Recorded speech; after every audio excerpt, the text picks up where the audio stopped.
When even the reporters covering the story are stunned, you know something massive just happened. The Chrysalis project has officially taken first place at the Project Hyperion design competition, outranking every other blueprint for a ship capable of carrying humans to another star. Not a probe, not a satellite, a real vessel designed to transport 2,400 people to Alpha Centauri, 25 trillion miles from Earth. This changes everything. But here's the crazy part. No one who boards this ship will ever return. Their children won't either. Their great-great-great-great-grandchildren won't even see Earth. Because the journey lasts 400 years, and hidden in this design is a fatal flaw that almost no one noticed. 36 miles long, and 15 generations to get there. Engineers laid out the full specifications of their award-winning design. The Chrysalis stretches an unbelievable 36 miles in length. It's a massive rotating spacecraft built specifically to keep humans alive through 4 centuries of interstellar travel. And these numbers aren't guesses. According to Design Timeline, the ship launches around the year 2130 and reaches Alpha Centauri close to 2530. That means 400 straight years of drifting through the empty darkness between stars. The engineering team calculated that 15 generations will be born, grow old, and die on this ship before it ever arrives. If you board at age 25, you'll live every remaining day in space. Your grandchildren will too, and their grandchildren after them. There's no shortcut around this. It's baked into the mission itself. The Chrysalis can't move any faster because current propulsion physics won't allow it. And it can't be built smaller because sustaining 2,400 people for 4 centuries demands enormous infrastructure. The ship is essentially a moving city, complete with parks, schools, hospitals, libraries, farms, gardens, living quarters, and storage facilities. All of this is arranged inside a rotating structure, using what engineers call a concentric nesting doll architecture. Layer after layer designed to protect the inner habitat so the outer hull is ever hit by debris. That rotation creates artificial gravity through centrifugal force, and engineers calculated the exact speed needed to mimic Earth-like gravity. If the rotation stops, everyone begins floating. Bones weaken, muscles waste away. So the Chrysalis must spin non-stop for 400 years. Construction would take place at the L1 Lagrangian point between Earth and the Moon, a location chosen because it offers access to both planetary resources without the gravitational strain that would destroy a structure this huge if built in Earth orbit. Every detail, the ship's length, its timeline, its construction site, the number of generations, is carefully documented. These aren't loose concepts. They're the official specifications for humanity's first interstellar vessel. And together, they show just how extreme this mission really is. But hidden within these specs is something even more startling about who will actually get to make this journey. The Antarctica Protocol, 70 years in isolation before long. The Chrysalis mission requires a preparation phase that feels less like training and more like a lifetime sentence. Before anyone can step onto the ship, they must spend 70 to 80 years living inside an isolated base in Antarctica. But why is this extreme rule written directly into the mission documents? Because engineers studied every major isolation experiment in history and found one unavoidable pattern. When humans are locked in small spaces with the same people, their mental stability collapses fast. Relationships fall apart, friendships turn hostile, and tiny disagreements explode into serious conflicts. The Antarctica Protocol tries to prevent this by creating entire generations who grow up knowing only one kind of life: isolation. The first generation to ever board the Chrysalis will be born in Antarctica. They will have spent their whole lives in a sealed, limited, controlled environment. Exactly like the ship, the facility would duplicate the ship's conditions perfectly. Same living density, same strict resource limits, same rules and leadership systems. If any psychological or social problems appear during these decades, engineers can fix them before the ship launches. Because once the Chrysalis leaves L1, nothing major can be corrected again. The protocol also tests something else written clearly in the design: strict population control. The ship must maintain exactly 1,500 active people at all times. If there are too many, food systems fail. Too few, and critical maintenance crews disappear. Antarctica must prove whether humans can actually keep that balance across multiple generations. Here's the timeline this creates.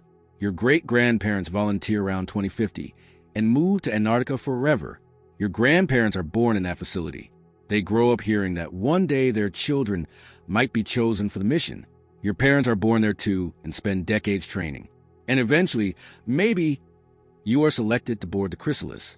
3 generations give up their entire lives just so the 4th generation can spend around 50 years on the ship before dying, long before ever reaching the destination. The mission documents explain this harsh requirement clearly. Ordinary people cannot survive this mentally. Research from submarines, Antarctic bases, and long-term space missions proves that extreme isolation needs generational conditioning, not short-term training. But the Antarctica Protocol is only the beginning. It prepares people for something even more intrusive waiting for them on the SH. IP. AI controls who is child. The Chrysalis mission documents explain that the ship must maintain a steady population of around 1,500 people during the entire 400-year journey, even though the ship can physically hold 2,400 passengers. This number isn't random. It's based on food production, available resources, labor needs, and the limits of a closed life support system. To keep the population stable, the design includes an artificial intelligence system that regulates who can have children. It sounds like science fiction, but it's written plainly in the specs. The AI analyzes age groups, genetic diversity, skill requirements, and long-term population patterns. Then it decides which couples are allowed to reproduce and when they should have children. The engineering team says the system is essential. If births go unchecked, the population grows too large and consumes all available resources within 50 years, turning the ship into a floating tomb before ever reaching Alpha Centauri. But if population numbers fall too low, there won't be enough workers to maintain life support systems and essential operations. The AI also monitors everyone's genetic profiles to prevent inbreeding within a group of only 1,500 people. It identifies couples whose children would face high risks of genetic diseases. Those couples are not allowed to have offspring. Personal preference doesn't matter. Human oversight committees do exist and can override the AI in rare situations. But the design notes that most overrides cause demographic problems that grow worse with each generation. This is the harsh logic of interstellar travel in a sealed environment. Every birth must match a future death. Genetic diversity has to stay within safe limits. Skill shortages must be prevented. After running the numbers, the designers concluded that personal reproductive freedom simply cannot work on a mission like this. By the 7th generation, every person on the ship will have been born under these rules. The documents predict that after enough time, these controls become normal because no one will have experienced life any other way. And reproduction isn't the only thing the AI manages. The design shows it monitors nearly every aspect of daily life aboard this massive technological vessel. Sensors that track your every movement. The Chrysalis design outlines an all-encompassing monitoring network embedded throughout the ship. According to the mission documents, sensors are placed in corridors, shared spaces, and work areas to track movement patterns and social interactions among the crew. The engineering team labels this system as social cohesion monitoring. The AI studies how people interact to spot conflicts before they escalate. It detects behavior shifts that signal psychological strain. It also keeps watch over whether individuals are completing their assigned duties. The specifications state that the surveillance exists for a simple reason. Privacy creates blind spots where serious issues can grow unnoticed. In a sealed environment where a single unstable person could sabotage life support systems, full-spectrum monitoring becomes essential for survival. The AI archives this information for the entire 400-year voyage. The documents call it institutional memory preservation. By the 10th generation, the AI will hold behavioral records for every human who has ever lived aboard the Chrysalis. It uses this history to predict future disputes by comparing current patterns with conflicts from past generations. Beyond behavioral tracking, the design integrates biometric and environmental sensors into walls, furniture, and even everyday clothing. Vital signs, oxygen intake, and sleep cycles are logged alongside social data to detect early signs of exhaustion or rebellion. The ship's spinning habitats are equipped with thermal and acoustic sensors that can track group gatherings, arguments, or unusual shifts in daily routines. All of this funnels into the AI's central system to evaluate the overall health of the community. The same network also manages air quality, temperature, and lighting, creating subtle feedback loops that help guide behavior toward stability. The design includes manual override systems that let human operators disable parts of the surveillance network. But using these overrides requires access to technical knowledge stored inside the AI's memory, which means the AI must be consulted to disable its own monitoring functions. This isn't fiction or guesswork. These systems are written directly into the mission architecture. The designers argue that this level of surveillance is required to preserve social stability across 15 generations locked inside a vessel with no possibility of escape. And all of this monitoring leads directly to another function that determines whether the mission can succeed at all. Knowledge dies without the AI. By Generation 8, nobody remembers why. The engineering team discovered a major issue with multi-generational missions. Vital knowledge vanishes over time. As information passes from one generation to the next, it loses detail. Technical processes get oversimplified until no one really understands how they function. Emergency procedures are altered until they stop working. Chrysalis tackles this by making the AI the permanent vault for all knowledge. The design specs explain how the system preserves full technical manuals for every ship component, original records of governance decisions with full context, and cultural history showing why certain practices exist. When Generation 7 wants to tweak agricultural protocols, the AI highlights that Generation 2 attempted the exact same change, and it led to crop failures. When Generation 12 questions population control policies, the AI shows what happened during Antarctica testing, when those rules were relaxed. The design team studied isolated societies in history, remote islands, religious communes, and secluded settlements. They found that communities without external knowledge preservation eventually regress both technologically and socially. The documentation also emphasizes that Chrysalis's AI isn't just a database. It's a teacher. Children learn through interactive modules built from historical archives, so their worldview is shaped by what the AI preserves. Entire cultural lessons, myths, and moral frameworks are curated using algorithmic priorities based on mission-relevant knowledge. Over centuries, this ensures unity but also limits human interpretation. By Generation 8, fewer than 2% of people can read the original engineering codes or maintenance syntax without AI help. But this system creates dependency. Human memory fades, and physical records aboard the ship deteriorate over centuries. Eventually, the AI becomes the only source of truth. The specs recognize this risk but label it necessary. Without it, the mission would fail entirely. The engineers note that by Generation 10, everyone on board will rely completely on software created by people they never knew, running systems no one alive can fully audit. They included this in the architecture because the alternative, total knowledge loss, will be catastrophic. And there's one crucial piece of knowledge that decides whether anyone survives this journey at all. This will change everything once you know what it is. The power source that doesn't exist yet. Engineers uncovered a fatal flaw in the Chrysalis design. The ship relies entirely on nuclear fusion reactors. Fusion power is essential for life support, artificial gravity, manufacturing, and even agriculture. Simply put, without nuclear fusion, the mission cannot happen. But here's the catch. Nuclear fusion doesn't exist, at least not as a reliable, continuous power source. Officially, Chrysalis is described as power by nuclear fusion reactors, a technology yet to be developed. The team designed humanity's first interstellar vessel around a power source that is still purely theoretical. Scientists have managed fusion reactions in labs for brief moments. But sustained, controlled fusion that produces more energy than it consumes? No one has achieved that. Companies claim breakthroughs. Research centers report progress. Yet close isn't enough for a 400-year voyage, and it might never materialize. No alternative works. Solar panels fail past Mars, where sunlight is weak. Batteries can't store energy for centuries. Chemical fuel would need millions of tons, making the ship too heavy to accelerate. Traditional nuclear fission generates radioactive waste dangerous for 15 generations in a closed system. Fusion is perfect.